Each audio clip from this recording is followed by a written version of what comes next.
So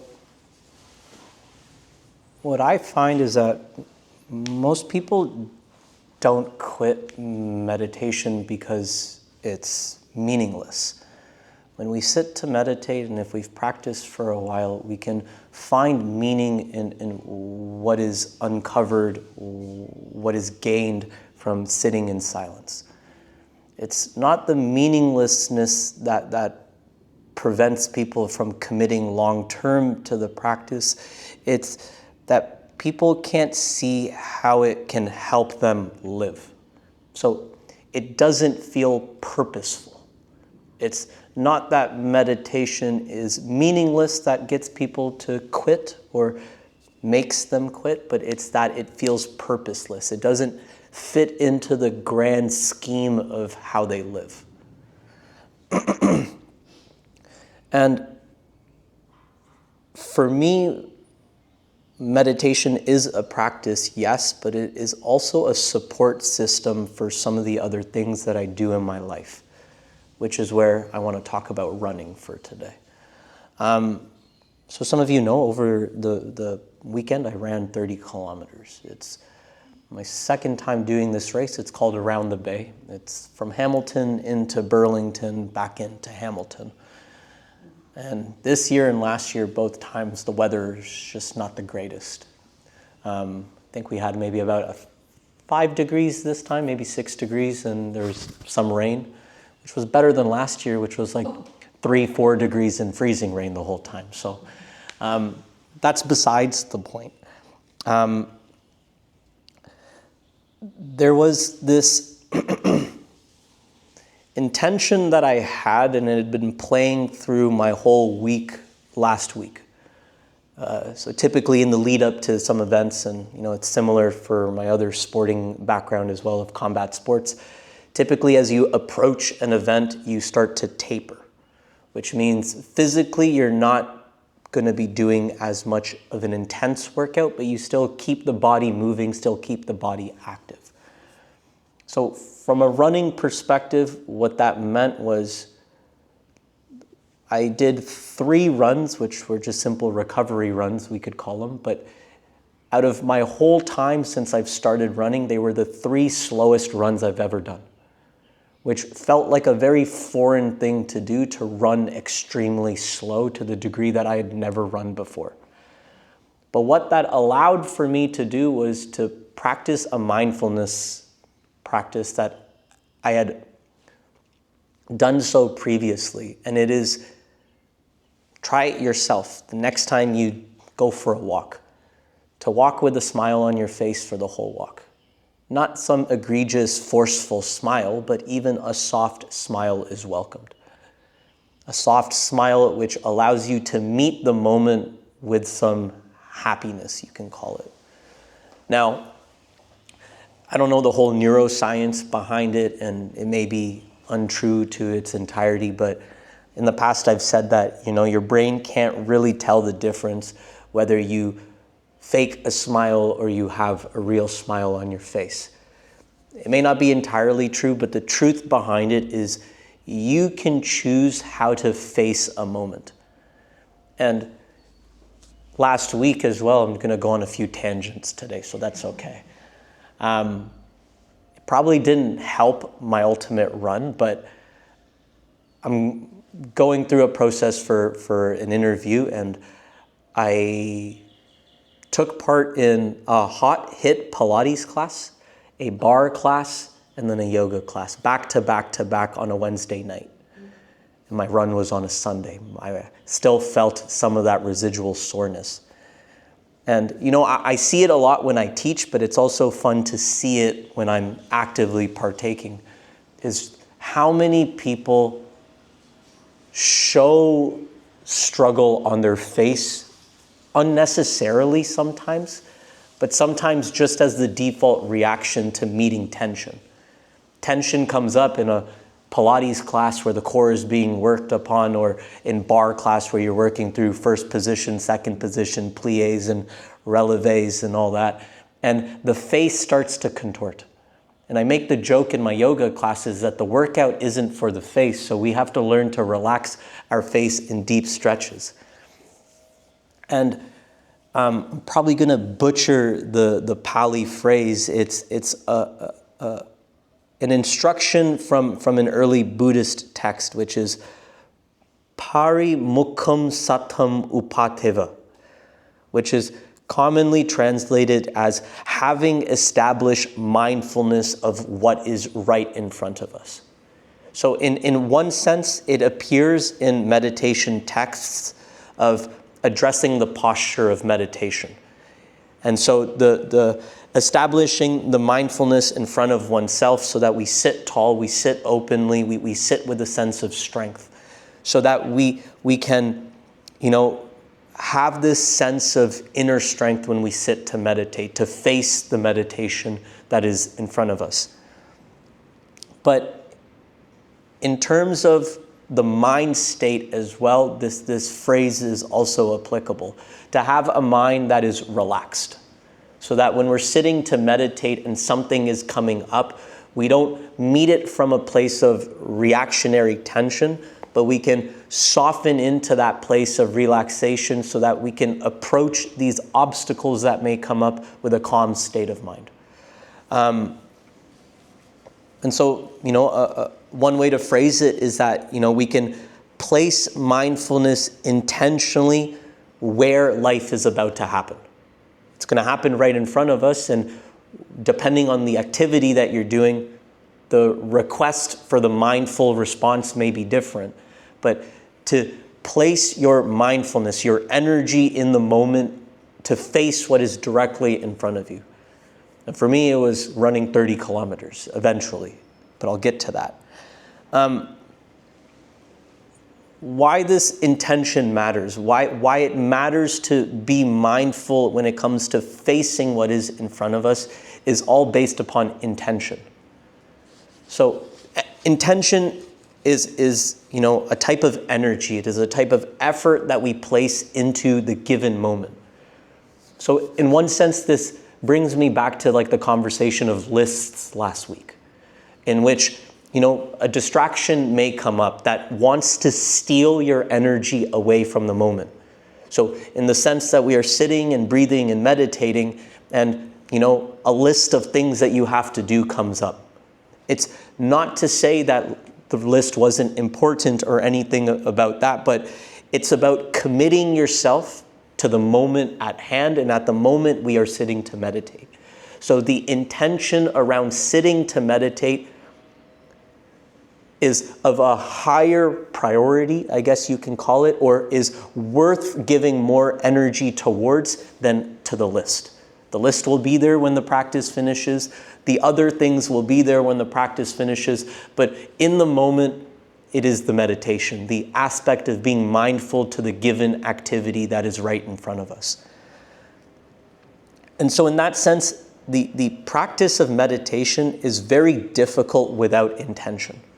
Because without intention, the mind will get pulled everywhere. Because you don't have that North Star to guide the path forward, to light the way in the direction that you want your mindfulness to lead you into. So for me, for my race, there were a lot of things that didn't go according to plan. 2 days beforehand, I got a little bit sick. So oil of oregano was a daily habit. And, at this point, I don't need any water to wash it down. I just make a face and I just pop it down. And, oil of oregano, you got to do it a few times a day.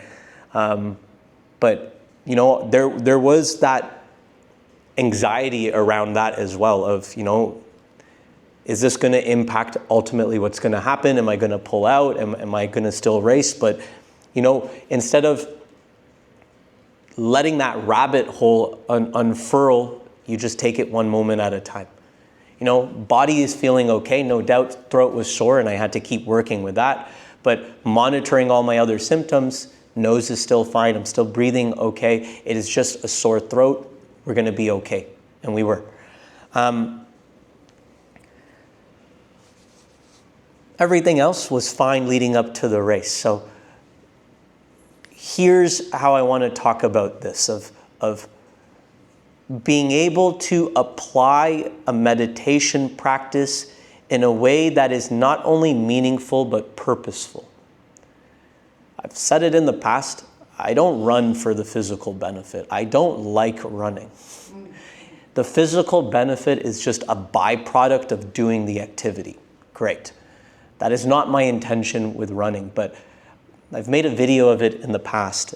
I say that I run for my spiritual health. People run for their physical health, people run for their mental health, and those benefits are there. They are realized when I do run. But I truly feel that I run first and foremost for my spiritual health, because when I can do so very mindfully, running becomes a moving meditation. So a couple of things that I've done, and I do quite often, I run occasionally without headphones on. No need for external pumping up of having the music, although it's great, and I did have music when I ran. But to feel that connection to your body as you feel your feet and the sound of your feet touching the ground, hitting the ground, to bring awareness into your hips, into your legs, so you're not just mindlessly moving along, but there is, a disciplined way to run. I'm not an expert on running. I'm not a fast runner, relatively speaking. There were hundreds of people faster than me, no doubt. But, coming from a background of yoga and seeing, just how to work with the body, a lot of people have this, this innocent level of ignorance that, because we can walk, we can run. And then you see some people can barely walk, or they walk with poor habits, we can call it.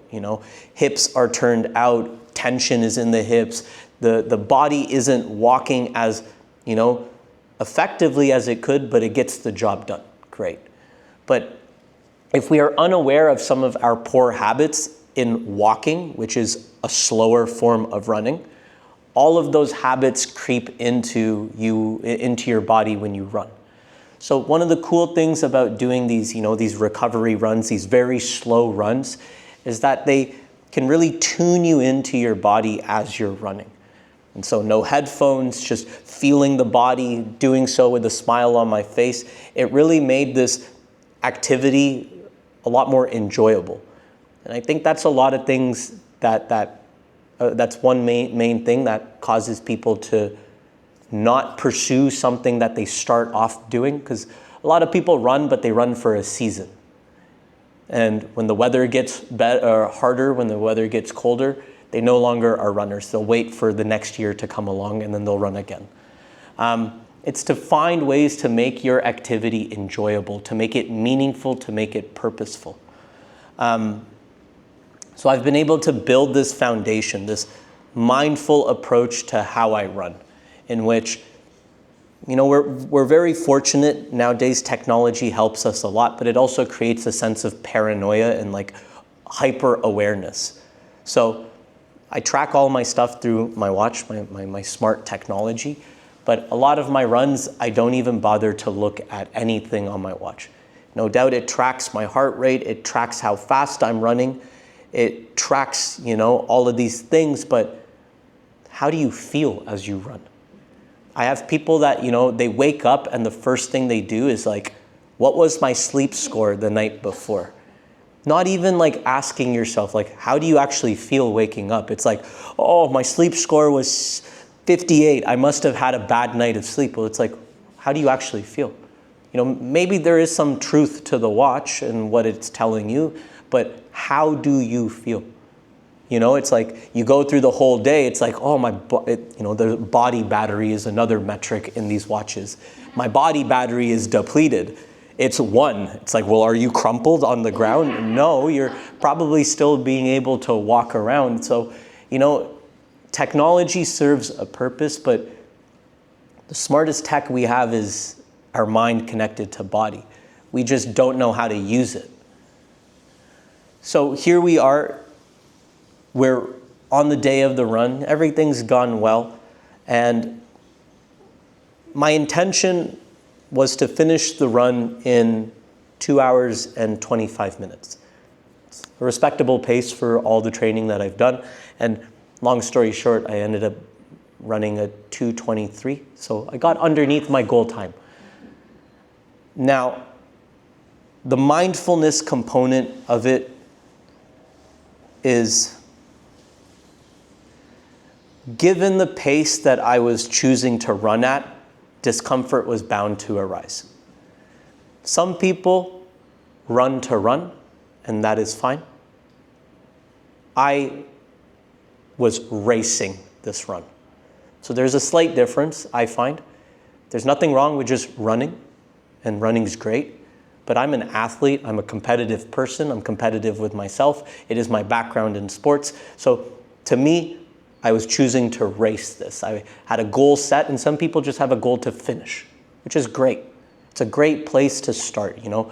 Doesn't matter if you finish in 3 hours, 4 hours, whatever it is, it's a huge undertaking to run 30 kilometers. My goal was to never stop moving, and it was to finish in 2 hours and 25 minutes or less, and I managed to do that. Now,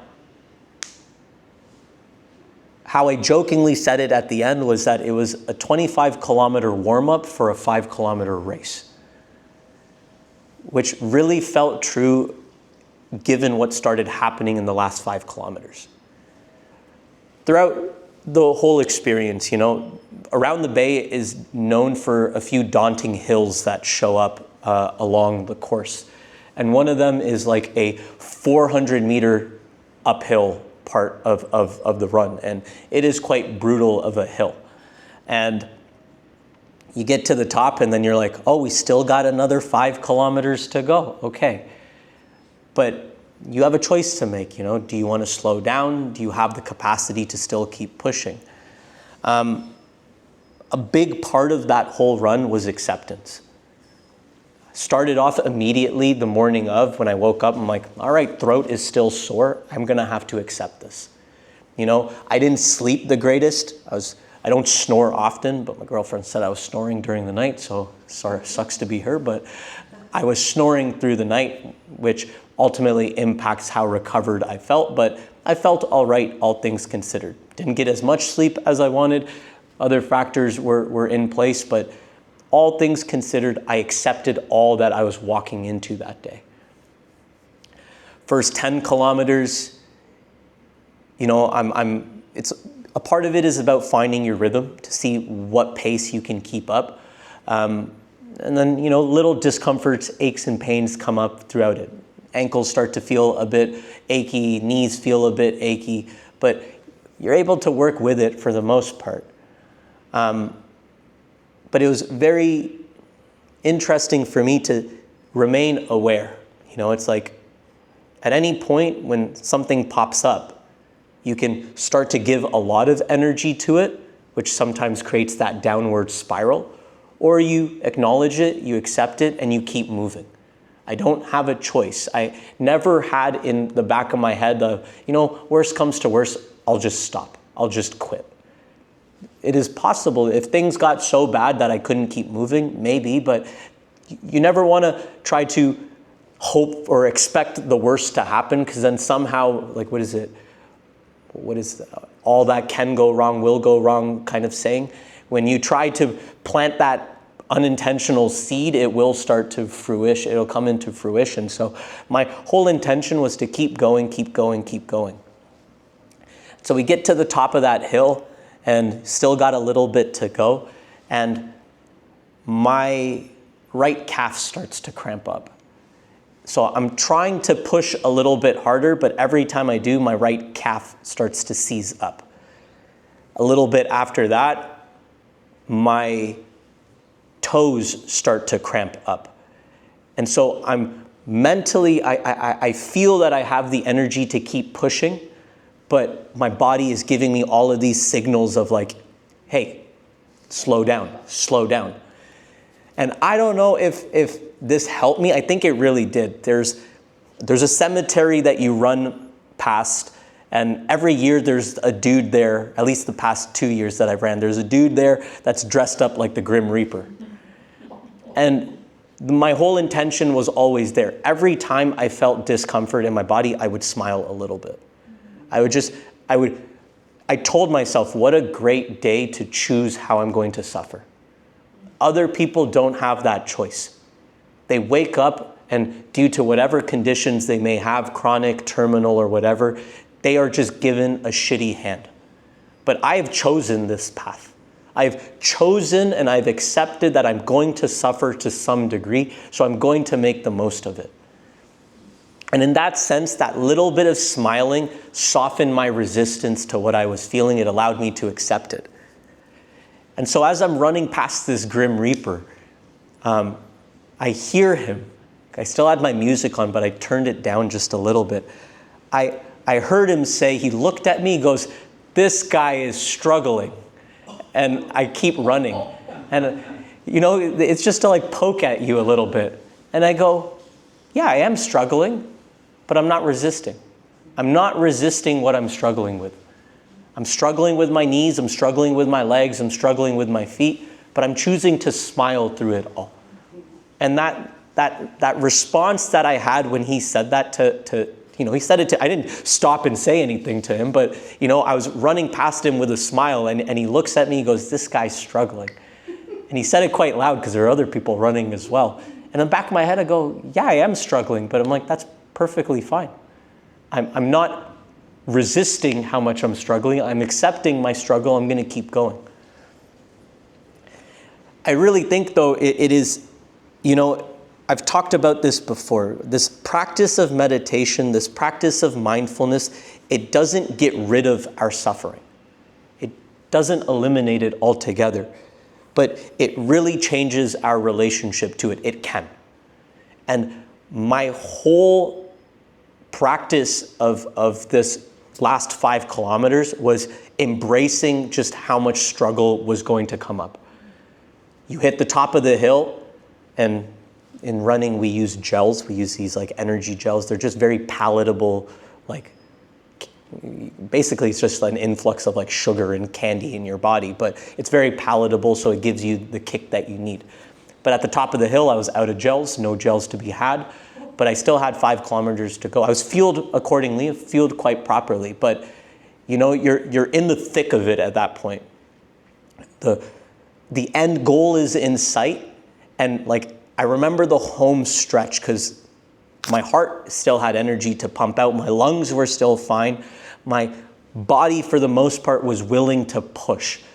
But in distance running, it's a common thing that happens is that you start to hit a wall in which it doesn't matter how much you want to give out and push out, the body just can't. And it was really close to that limit of I could feel the wall was coming. In the back of my head, I go, there's no way I'm gonna crawl past that finish line. I'm gonna run. I'm gonna push it as hard as I can. And smile on my face, I ran through the end at the finish line. It was such a rewarding experience. I've smothered my tears in the past.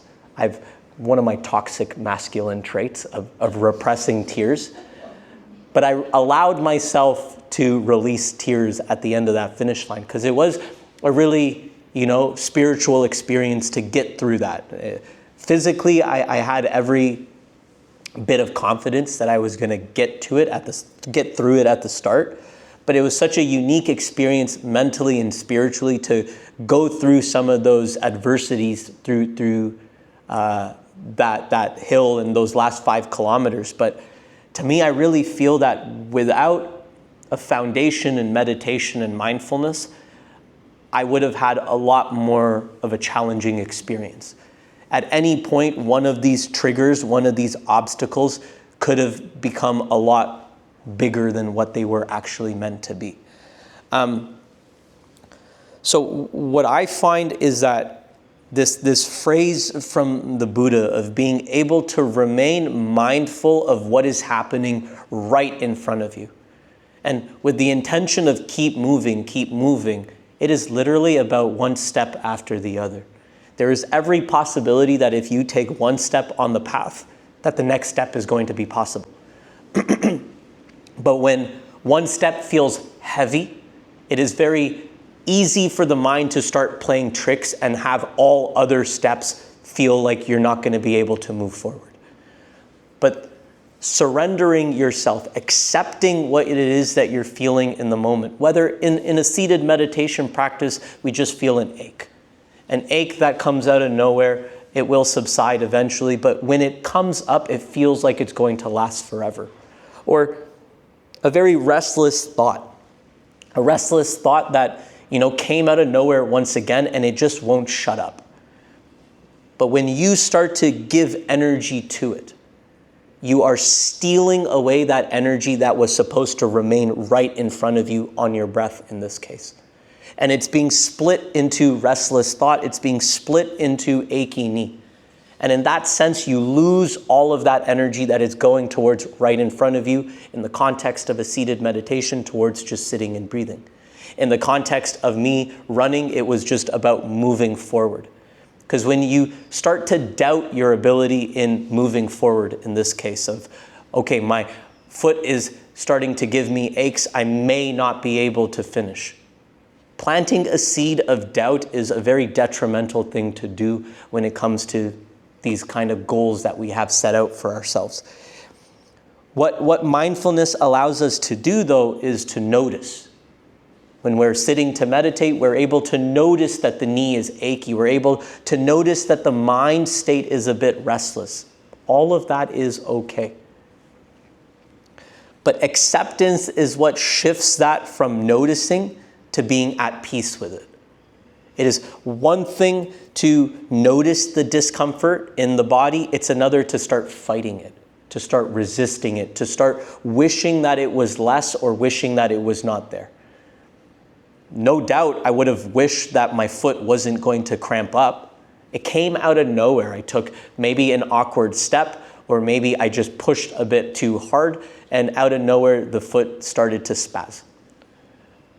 You got to learn to work with it. So I had to pull back just a little bit. Breathing became such a valuable aspect at that point, because the heart rate is climbing. You're in the last tail end of your race. Your body is pushing as hard as it can, but the breath can remain steady the whole time through. No doubt, steady doesn't mean in the context of a race that my breath is going to be slow. Breath will be fast. I'm pushing the body. But even in the simplest sense, one of the things that I told myself for as long as I could, I wasn't going to open my mouth to breathe. Wow. When it's necessary to open your mouth to breathe, you can. But one of the unique things about nasal breathing as a practice is that it strengthens breathing as a whole. So when you use your mouth to breathe when it's needed, mouth breathing becomes more powerful than what it usually is. A lot of us, we just have a jaw that is dropped open and we're just sucking in air. That's not an effective way to breathe. And so we train the nose to pull breath into the body.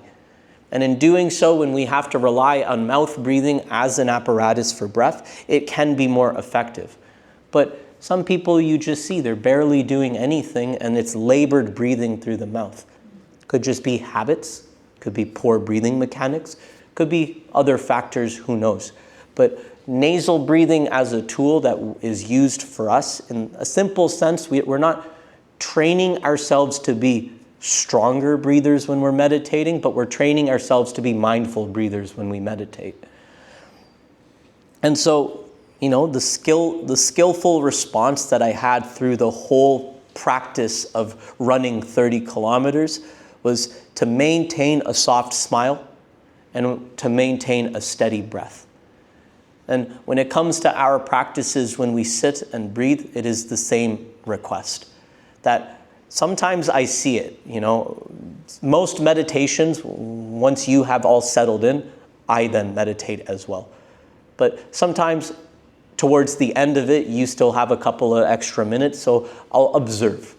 And sometimes what I observe is that whether it's the mind that's restless or the body that's achy, the face reveals a picture.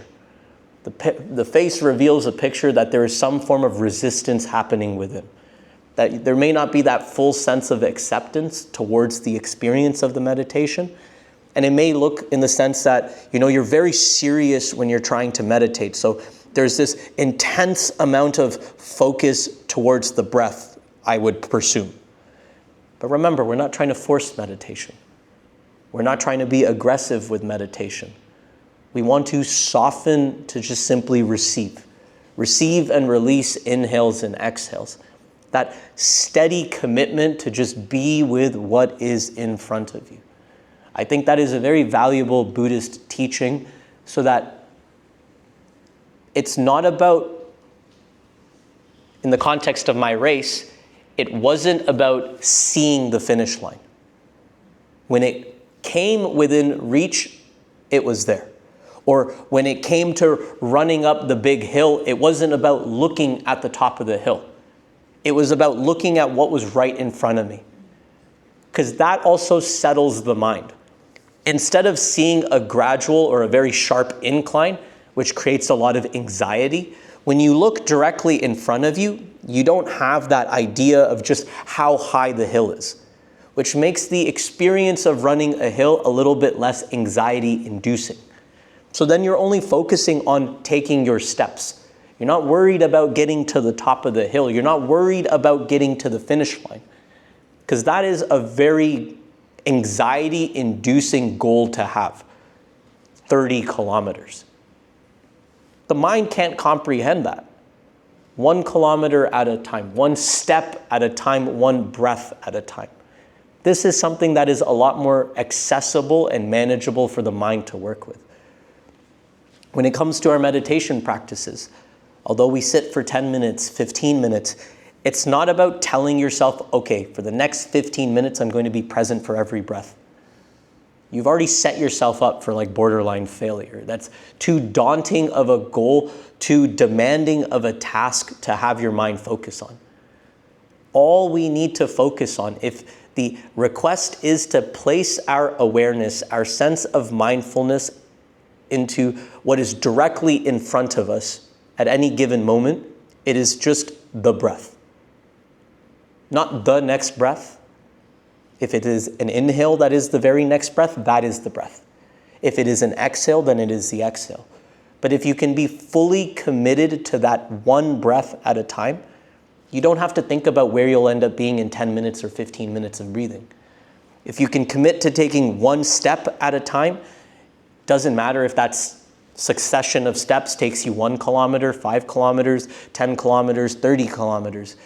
It is a lot more accessible for the mind and body to harmonize 1 breath at a time, 1 moment at a time, than trying to create a larger spectrum of a goal to create. Does that make sense? So I guess in this sense, once again, like I said, meditation, mindfulness, these practices, there is no promise that they will get rid of your suffering. That is not what they claim to do. But what we understand, as I've said before, the problems that we face aren't necessarily always the problems. It's how we relate to them that becomes the problem. And in that sense, if we can have a mindful approach to discomfort that we feel, whether it's physical discomfort, mental discomfort, emotional discomfort, whether it's doubts and anxieties, whether it's stress and tension, our ability to relate to these things is inherently from a place of resistance. We don't like feeling these things, so when they do come up, we have a relationship that is a bit averse. We don't want to deal with it. We don't want to work with it. We would just wish for it to be better or gone. But you can make a decision. And this is where mindfulness comes in. Awareness allows you to notice what is there. Mindfulness is about how you respond to what you are aware of. And in that sense, in my sense of the practice, I chose willingly to smile towards my suffering. Now, later on, when I decide to run a marathon, maybe I will have to work a bit harder to do that smiling, because if you're unfamiliar, 30 kilometers isn't a marathon, it is 42.2. So I would still have to run another 12 kilometers. So, meditation as the practice, it didn't make the run any easier. It was still a very tough run. But what it did was it made me internally stronger in a moment of difficulty. In a moment where you could break in some proverbial sense, I chose to overcome. I chose to overcome not by force, not by any means of aggression, but by literally softening.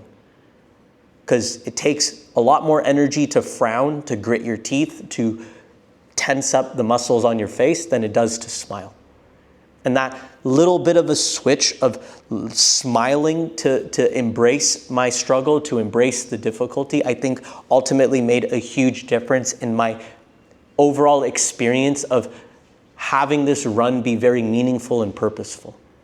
So, everybody is going to have maybe a different way to apply the practice of meditation and the gift of meditation and mindfulness into their daily lives. But I think that is a big part of it. It is one thing to receive the benefits of the practice and all that we learn from working with our mind, but it is another thing to see how we can integrate those benefits to live our lives. And that is the slow drip of a mindfulness practice. It is one thing to cultivate here, but it is another thing to then practice everything out there. And it is our ability to practice out there that makes the experience of mindfulness meaningful and purposeful. Yeah, I don't think I have much more else to say. The ending just simply being, yes, the Buddha told us to establish mindfulness of what was in front of us. That was one of his teachings. Not after things fall apart, but before. To meet things beforehand so that you can, have that acceptance in the back of your head, that you can have that skillful response, that when you do face something that is difficult, it is not coming from a place of resistance that you meet it. So when difficulty shows up, whether, in my case, it was a really hard run, but for more practical things, it could be just a very stressful day. It could be, a painful moment, a painful experience. But knowing what we practice, we already know how to meet these things. And it is with intention, with awareness, and then sometimes, in my case, a soft smile. I don't have anything else to say at this point. I hope this at least, helped people understand that what we do here, sitting and breathing, has a means of being able to be translated to other things that you do. Whether, in my case, it's a physical discipline, whether for others it's a more mental discipline, a creative discipline. The mind is always with you no matter what you do. It's just your ability to bring the lessons that you learn here into what you do elsewhere. Yeah, cool. Awesome. If you have any questions, please let me know. Pardon? Cool. Yeah. Awesome. Yeah, I don't talk about myself much. Sometime, could you talk about how planning combines with or conflicts with mindfulness? Because I know you plan, you have a complex business, everything else. So I would find that interesting sometime. I can definitely speak to it because, when it comes to teaching yoga, I have plans in mind for different classes. But sometimes you go into a classroom and the plan that you had cannot be practical for the group at hand.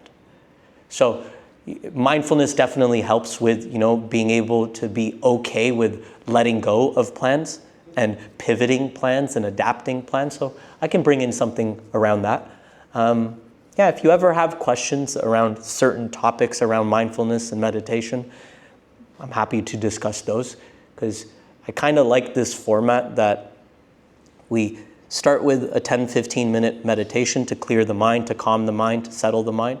And that hopefully from that place of having a calm mind, whatever I do share can be received with a bit more clarity. It can be applied and translated and related to in however works best in your life circumstances, but hopefully there is some meaning to be received from the message I can share afterwards. Cool. Thank you all for coming. Have a great rest of your day. Have a great rest of your week. Thank you.